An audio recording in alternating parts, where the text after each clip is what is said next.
Hello, I am Ed Fuquay, Young Adult Librarian Extraordinaire here at Woonsocket Harris Public Library. Solitaire Frisbee from the Children's Room. I'm here for another Conversations, and this time we're having a conversation about Chinese mythology. Awesome. Yes, I researched this for like over a week now, Mm-hmm. and I realized I could research it forever and still never understand it.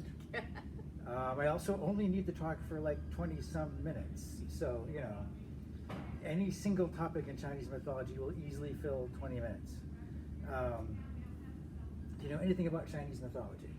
I'm sure I do, as we've illustrated in the last weeks. You learn things through osmosis without really knowing that you have. Mm-hmm. I became interested in Chinese mythology partly because of the comic books and the manga and the anime that I've read, and I was also very addicted to Hong Kong action movies and fantasy movies for a long time. But my knowledge is very limited because if it didn't appear in a Jet Li movie or a Lam Ching Ying movie, then I probably pretty much didn't know about it. Okay. So, Yam Ching Ling, by the way, played the one eyebrow priest in the famous Taoist vampire hunter in a whole series of great films. Okay. Yeah. Anyway, so China. I'll start with the really obvious first. China is a huge country and it's really ancient. It's enormous. It has one of the oldest continuous civilizations in the world. Mm-hmm. The civilizations were older, of course, but they were torn down and destroyed and built back up again over the years. China, for the most part, has always had areas that have always been settled, probably since the Stone Age. Mm-hmm. The Chinese civilization, as we know it, evolved between the Yellow River and the Yangtze River, which are still the lifeblood of China. Both rivers are prone to flooding. And you've already seen in Mesopotamia and Egypt how a culture builds itself around the environment that they find themselves in. The Yellow River floods badly. Within historic times, the Yellow River has flooded and killed literally over 1 million people. So not surprisingly, China has more than one story where the entire earth is covered with water except for one person who lives, because they lived through that several times in the course of their several thousand-year history. China is also famous for developing their own written language that's unique to them. There were at least 4 places on earth that developed their own written language without knowing there were any other written languages. So there's China, Egypt, Mesopotamia, and somewhere in Guatemala developed their own language too. All totally independent of each other. So also the area we call China was originally several different countries. They thought of themselves as being separate countries. Each of them has their own people, and they have their own myths and their own gods and their own society. And over the years, one group conquers another group, then they're conquered by a third group, and then another group conquers them, and so forth and so on. They had the period, the Warring Kingdoms period, in which literally everybody who had an army went to war. It produced tons of great kung fu movies. It cost the lives of hundreds of millions of people over the course of several centuries before things finally got settled down again. So it's no wonder they have a culture that's extremely rich, also extremely complicated. It's also no wonder that every god has at least 3 or 4 different names. Part of the reason for this is that they were worshipped by different names in different parts of the place we now call China. So they started out having different names. There are several different languages in ancient China, and even in modern Chinese, there's at least 2 distinct ways of translating it, which I am far from being an expert in. But I'll tell you, when I was a kid, we had a city called Peking. That was the capital of China, and you ate Peking duck when you went to a restaurant. And now that same city is called Beijing, and it's Beijing duck. The city hasn't changed, however. People in the Western world decided on a totally different way of translating the Chinese script into English. And that changed the name of virtually everything. So even Chinese names that I learned as a kid are now completely different. So make of that what you will. Almost undoubtedly, I'm going to be wrong about a lot of things. I won't even pretend to have scratched the surface on how China works. So China has basically at least 200 major gods. The experts always say 200 off the top of their head. But in reality, when you think about it, when you add in all the localized gods and all the immortals who ascended to godhood and all the demigods and all the legendary characters and so forth, we're talking several thousand deities. They're not all actively worshipped, but they have enough deities that they can assign them to all different like sections and things like that. So there's technically a deity for almost every part of the world. There's also dragons. China is very famous for its dragons, and there are dragons who are considered to be gods. There is a dragon king who's one of the major gods, and there's also a dragon of each of the four corners of the earth, north, south, east, and west. They all have different powers. Chinese dragons are very different than European dragons. European dragons are almost universally evil, whereas Chinese dragons are not. Often they're very benevolent. They can be bad, they have a temper. You should always try to stay on the good side, but they're not automatically evil like all the European dragons. And they obviously come from very different kinds of folklore.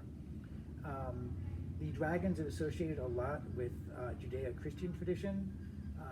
St. George killed the dragon, and now he's a patron saint of England.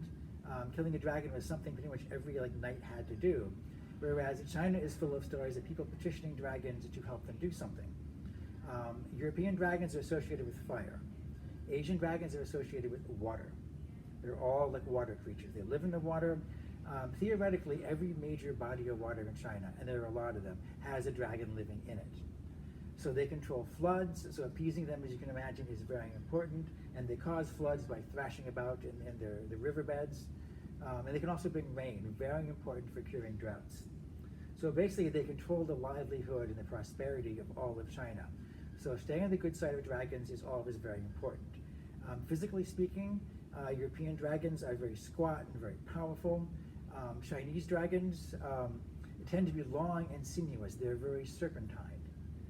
I found references, and a particular goddess who is referred to as a dragon goddess in one book is called a snake goddess in another book, because they're obviously translating the same word, some people as snake and some people as dragon, which shows you how close snakes and dragons are.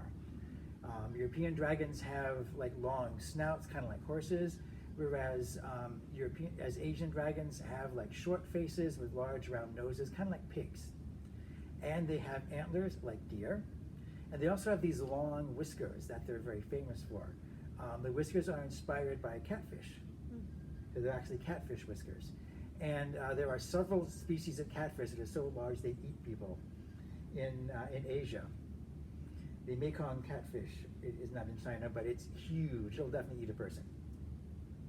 Yeah, so catfish, something to be scared of. So the European tradition and the Asian tradition, very different when it comes to dragons. The dragons are part of the pantheon of gods. They can change into human shape and interact with people. So Chinese culture, really complicated. China has three major religions.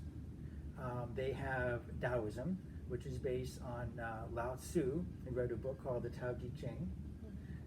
And Tao means the way. It's a way of living, a way of looking at the world, a way of interacting with things.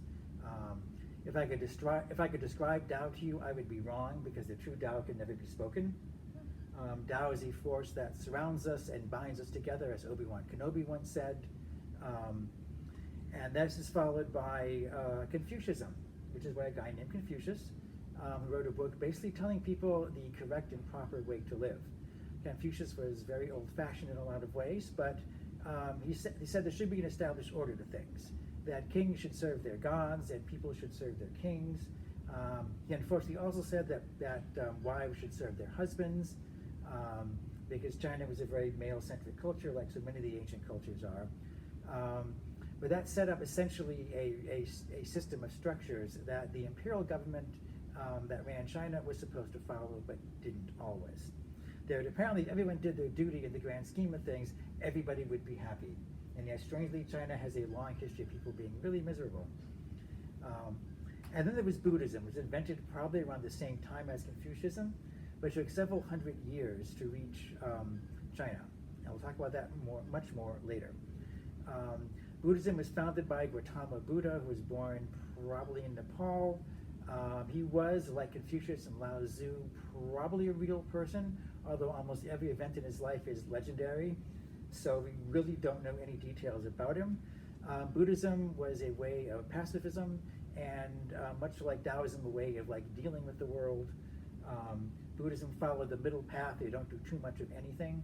And I'm really wholly simplifying religion that people have spent their years worshiping and studying.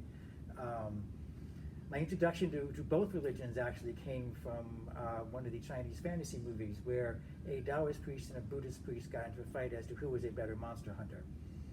So they were all hurling spells and things like that, and it was pretty exciting stuff. It came out even, by the way. They eventually had to work together to defeat a monster so powerful neither one of them alone could defeat. Okay. It's a very important lesson for us all.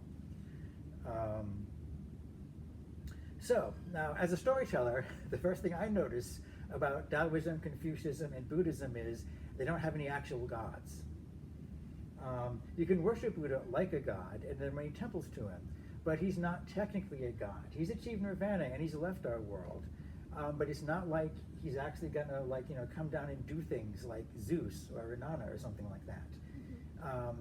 And Taoism and Confucianism have literally no gods at all, because there's several different forms of them. Each of them can be studied strictly as a philosophy that you live by, or they can be taken as a religion. Two totally separate ways of looking at them. As far as I can tell, and I'm a long way from being an expert, these differences in religious outlooks usually don't lead to war in China. Lots of things lead to war in China, but apparently religious differences mostly hasn't been one of them. Probably because 2 out of the 3 are devoted to pacifism and getting along with the world rather than trying to change things. However, each of these has tons of gods associated with them. Even though Buddha lived his whole life without having any gods or goddesses attached to his name, Buddhism itself now has dozens of different variations, including variations of Buddhism that have entire pantheons of hundreds of gods who are considered Buddhist deities. It's an interesting way of looking at things. I'm sure an actual Chinese person could explain it much better than I can. So creation myth, China's got like a dozen of them. The most popular one is that everything started in a cosmic egg. And there's a being known as Pan Gu or Pan Yu, who was either a dragon or a big hairy guy with horns, one or the other. But everything inside the egg was composed of yin and yang. That was all mixed up. Are you familiar with the yin and yang? Okay, so yin and yang are the two opposing forces that everything in the universe is made from. So he realized that having them mixed together would never do. So he had to separate them by cracking the eggshell. So he grew larger and separated the eggshell into 2 halves.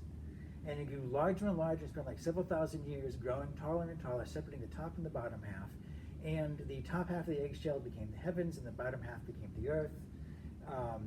And then he exhausted, he laid down, and his body became, mountains and rivers, and this part of him became jade, and this part became the such and such river. It's a whole creation myth about how things got to where they are. It's virtually identical to what we've already seen with Tiamat's death, and we'll see it again when Odin kills Ymir in Norse mythology, where except this guy actually laid down himself and voluntarily became the earth, which was awful nice of him. Now, the universe that he left behind was filled with gods. I'm not sure how. They were just there. I can't find an actual myth as to who the first god was or how they were created. Pan Yu was the first god. They never got around to actually having any offspring, but they're there anyway. So we'll just take that as we will. One of them, Nuwa, was one of the big goddesses of China, felt that she was really lonely and didn't have enough people to talk to. So she wanted to create someone to talk to. So, as one does, she goes down to the Yellow River and gets mud by the riverbanks, and she forms a little person. Now, she herself was a dragon or snake goddess, so her entire lower half was like a serpent. And so, but she decided that wouldn't do for her creation, so she gave them legs to walk around on. So they came to life immediately. They were running around, jumping and singing, and talking to each other and things like that. She kept doing this and thought, this is really tiring, and the earth is huge. I'm going to get really exhausted doing this. So she pulled the rope that was holding her robe together off, and she dipped that in the mud, and she flung it on the ground to make a lot of people. What she did, except that some of them came out wrong, some of them were sick, some of them were handicapped, and she's like, okay, this isn't going to work. But fortunately, as the sun dried them, they started to change as they hardened. And she noticed that some of them became male and some became female. And naturally, they got together at once, and she realized, oh, they can populate the world for me, and now I don't have to worry anymore. Although, there are many who say that rich and powerful and successful people, your Instagram influencers and things like that, were the ones that were descended from the ones that were invented by Nuwa herself with her own hands, and that common people were all born like the ordinary way after Nuwa was done. So it's a nice built-in myth as to how everything got to be the way they were, the natural order of things, that some people are just simply better than others. Yeah, some things don't change in any culture. So there were lots of gods, roughly a couple of hundred, maybe 1,000. They lived in a magical city called Kunlun, which is like Mount Olympus, both an actual mountain and it's a mythical place where the gods live. It's also the place where Iron Fist got his superpowers, if you watch the Netflix series. Okay. That was Kunlun, which was actually Roy Thomas culturally appropriating stuff from Chinese mythology, which he knew better than doing that, but he did it anyway. Tons of gods. I can't even begin to list them all, mostly because I don't know them all. Some of those famous were Guanyin, also known as Kuan Yin. She is the Buddhist goddess of mercy. She has almost no bad side to her whatsoever. She's only good. She's only capable of doing good. You pray to her for intercession when you're in trouble. If she hears you, she will always come in and help. She's seen all over China, shrines to her. She's very popular in Japan. Pretty awesome goddess. There was Yama, the god of death. The Chinese afterlife was really kind of fuzzy until they hit upon the idea that there should be a place for an afterlife for people to suffer. So being Chinese, they immediately created a whole bureaucracy of death where you have to go through different offices and pass through different gateways to be reincarnated. They also absorbed reincarnation from Buddhism and Hinduism. And Yama, who is also a god in several other cultures, wound up being their god of death.